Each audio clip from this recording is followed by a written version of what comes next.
ങ്ങുർ ങ്ങുർ. സൂത്രാ. അയ്യോ, താനാരാ? നിന്റെ ചത്തുപോയ അപ്പൂപ്പനാ ഞാൻ. കുഞ്ഞേ, നീ എന്തിനാ ആ പാവം ശെരുവിനെ ഇങ്ങനെ ഉപദ്രവിക്കുന്നത്? ഏ, ഇതൊന്നും കുടുംബത്തിൽ പിറന്ന കുറുക്കന്മാർക്ക് ചേർന്നതല്ല. ഇനിയും ആ പാവത്തിനെ ഉപദ്രവിച്ചാൽ, ഹാ. അപ്പൂപ്പാ. പാവം ശേരു, അവനെ ഞാൻ ശരിക്കും കഷ്ടപ്പെടുത്തിയിട്ടുണ്ട്. ശേരുവിനോട് മാപ്പ് ചോദിക്കണം. ടോങ്. സൂത്ര, അറിയാതെ വീണതാ. സാരമില്ല ശേരു. എന്റെ ശേരു, എനിക്ക് മാപ്പ് തരണം. തന്നെ ഞാൻ ശരിക്കും വേദനിപ്പിച്ചു.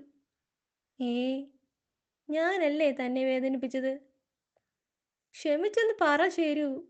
നീ നീ ഏ, വട്ടായോ? മാങ്ങ തലയിൽ വീണപ്പോഴാവും സൂത്രന് വട്ടുപിടിച്ചത്. തലയ്ക്കൊരിടി കൂടി കൊടുത്താൽ സംഗതി ശരിയാവും. ടിം. ഇടിച്ചോ ശേരു, താൻ മാപ്പ് തന്നാ മതി. ഏ, ഒരിടി പോരെ? എന്നാൽ ഇപ്പൊ ശരിയാക്കാം. തന്റെ തല ഞാൻ ക്ലീൻ ആക്കി തരാം സൂത്ര. അയ്യോ, ഹമ്മോ, ടിം ടപ്പേ ടോങ് ഭൂം. എന്റെ മുതുകേ. ഹും, ക്ഷമയ്ക്ക് ഒരതിരുണ്ടടോ മരത്തലയാ. ഹാവ്, സൂത്രൻ രക്ഷപ്പെട്ടു.